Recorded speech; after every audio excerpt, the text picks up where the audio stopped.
Hello everyone, my name is Leila Slimani and I'm a French-Moroccan writer. I am not a dreamer. Very often in my life, people told me that my dreams were wrong, that my dreams were something to be ashamed of. When I was a kid in Rabat, Morocco, where I was raised, we would play at dreaming.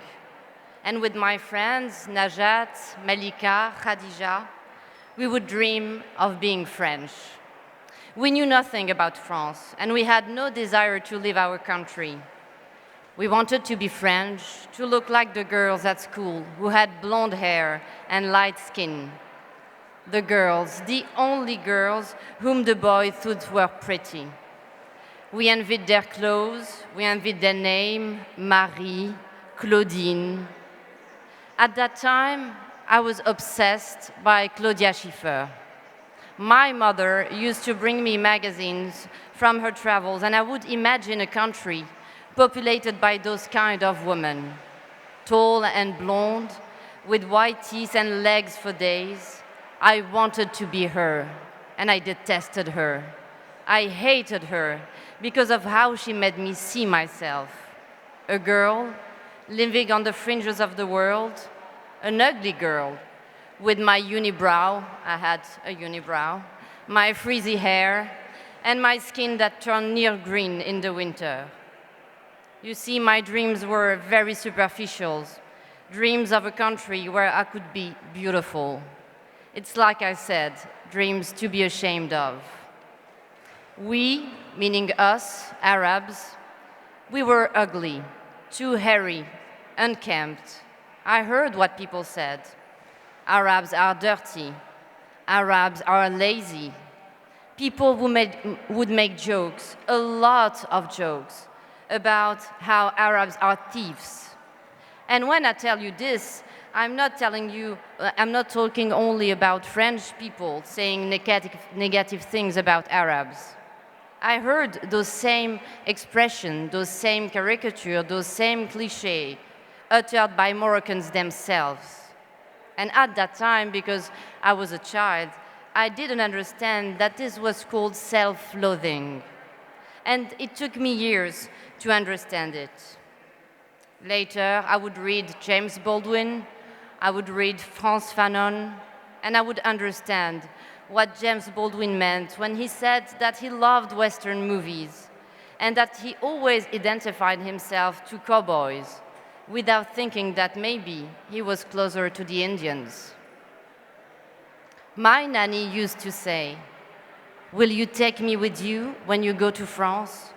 You can put me in your suitcase. I'll curl up nice and small, and then you can hide me in your house, and I'll wait for you every night, and I'll cook." All those dreams made my father very sad.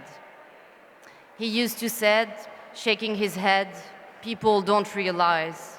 Why on earth do they all want to live?" Those aspiring immigrants imagine France as a kind of an El Dorado, a land of milk and honey where you never get scared and you never get cold.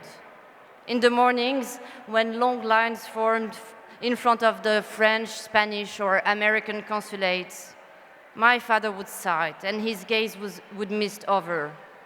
All those people wanted to escape. All those people were dreaming.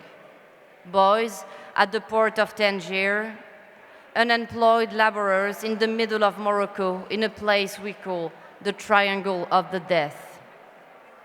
My father used to say, "Don't dream too much, Leila. Beware of dreams. El Dorado doesn't exist. Happiness isn't a question of which country you live in. Read Marx again, and you'll understand." And yet, my father had his own dreams.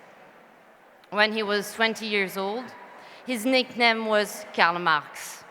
And it wasn't only because of his hair and his long beard. My father dreamt of equality. He dreamt of liberty. He dreamt of a modern Morocco where women could emancipate themselves, where poverty has been eradicated, where everyone had the right to live in dignity. My father wore bell-bottoms, he organized debates after the film club on the Wednesday night. He wanted to rouse the masses. And what's left of my father's dreams? Later, much later, when my father was just a defeated man, unemployed, sitting on the living room couch day after day, he must have ruminated on those dreams. The betrayed dreams of independence, the dream he nurtured for his country, where he died so alone and so misunderstood. I was surrounded by dreamers. My grandmother was a dreamer. She dreamt of adventure and exoticism, and she left everything behind in 1945 to move from Alsace to Morocco. She married my grandfather, who was a soldier in the colonial army. And I imagined that when she arrived in Morocco, she dreamt of a land of plenty, that she thought she'd be living in a Delacroix painting or a Karen Blixen novel. She had the farm in Africa, except there was no Robert Redford, no romantic parties, and no campfires. My grandfather was a dreamer too. As I said, he was a soldier in the colonial army, and he went off to war in a country he didn't know, a country of dreams, France, which he'd been promised was illuminated by the bright glow of enlightenment and of progress. But where was the light in the camp where they shut him away? I'm the child of those disappointed dreamers, and perhaps that's why they were never able to teach me how to belong. They used to say, beware the crowd, beware those who move in packs. Don't start dreaming of a country where you won't feel like a foreigner. In Morocco, I fight for women's rights to control over their own body. I fight for the decriminalization of homosexuality. And not very long ago, the head of the Islamist party gave a press conference. And he called me a rotten fruit, a bad Moroccan. He said that I understood nothing about my country, where the vast majority of people claim to support the ban on sexual relation outside marriage. So you see, my dreams are all wrong. They're wide of the mark. They go up in smoke. My dreams get flung back in my face. Go dream somewhere else. You're not from here. I was raised in Morocco like an indoor cat. I never played sport in my life. I can't ride a bicycle. I can barely swim, and I do not have my driving license. As a child, I spent most of my time at home. I studied. Nothing much happened in Rabat, and my sister and I would entertain ourselves by reading books and watching movies. Outside was a forbidden land. Girls did not belong in the streets, in the squares, on café terrace, where I remember all the customers were men. A girl who was traveling had to go straight from point A to point B. Any deviation from that line, and she was a slut, a bad influence, a lost soul.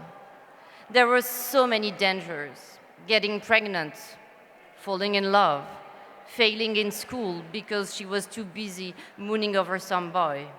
These possibilities were described to me as a series of falls, each one more devastating than the other. For me, girl, were Eve for all eternity. But with adolescence came dreams of escape, desire of freedom, for nights without a chaperone, for streets where I could look at others and they could look at me. Since it was forbidden for me, movement became, in my mind, synonymous with liberty. Freeing myself meant fleeing, getting out of the prison that was my home.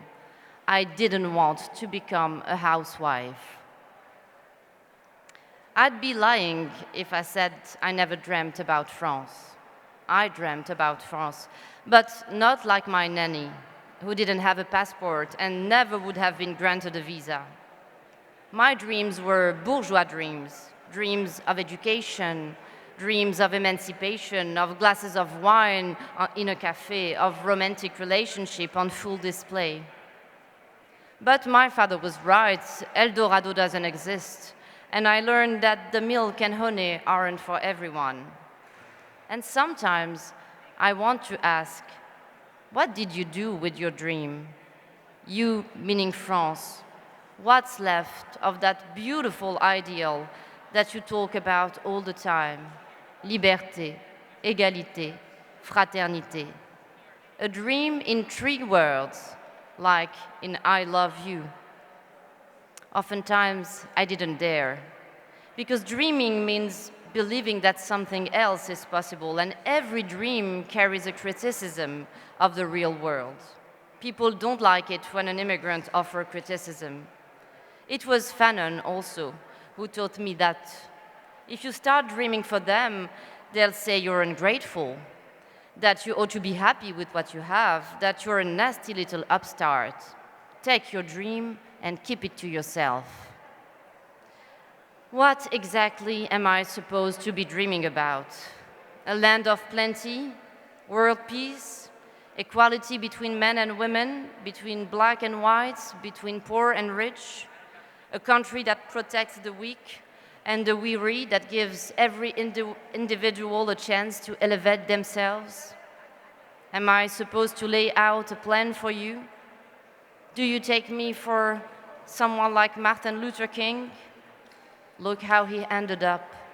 Believe me, it's very dangerous to be a dreamer.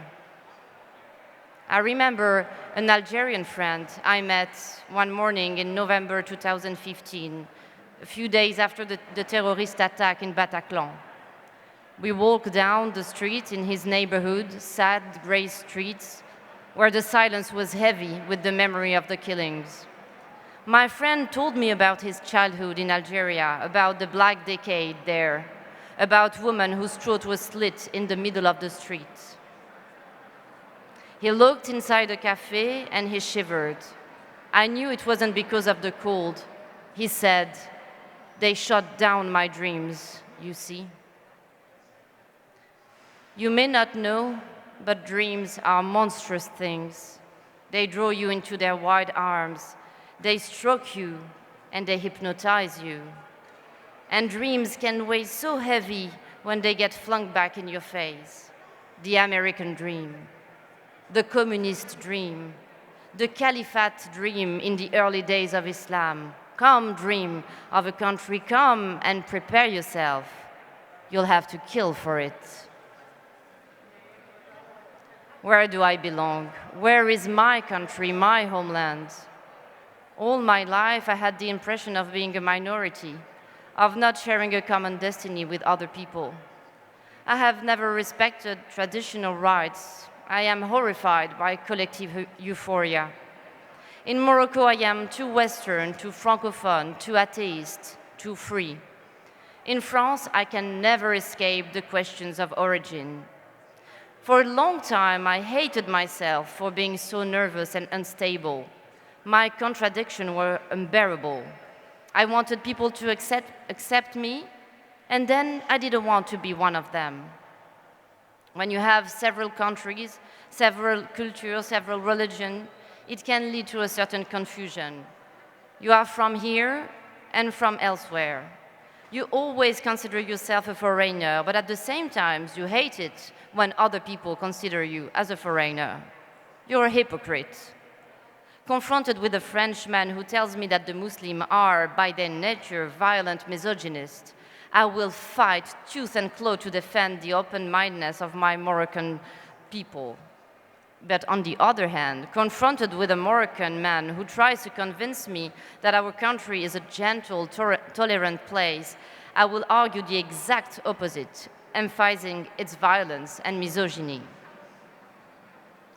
I looked for my country everywhere, in the arms of men and in churches, in glasses of whiskey and in whiffs of marijuana smoke. I looked for it in distant countries, in hotels, in airport terminals, in the sweet fog of jet lag. I looked for it in hatred and in blissful love. And I can tell you, even though I'm a little bit embarrassed, even though it can sound ridiculous and pretentious, that I found my country. I found it in books. I built myself a land of words. I invent my country, and I shed it inside novels, like in a glass bowl that I can shake, and that will have wind, and that will have snow, and summer days, when the air is so warm you can't do anything. I dream of a country that doesn't belong to me. I'm like a wallflower at the ball, one of those women who remains in her chair, and I watch others dance, intoxicated by what I'm seeing, and I make a vow. Yes, I'll tell this. I'm used to dark. I'm used not to know where I am going. What I like about writing is precisely that, jumping into the abyss, not knowing where you land. For Marguerite Duras, we write to find out what we would write if we wrote. In writing, there's always an element of surprise, of the unexpected, as if someone was leading you by the hand down the path of a forest so dense you can't even see where you started anymore. Writing is an endeavor of patience. You never know what the next workday holds. The emptiness of unproductive day follows days of trance inhabited by your characters.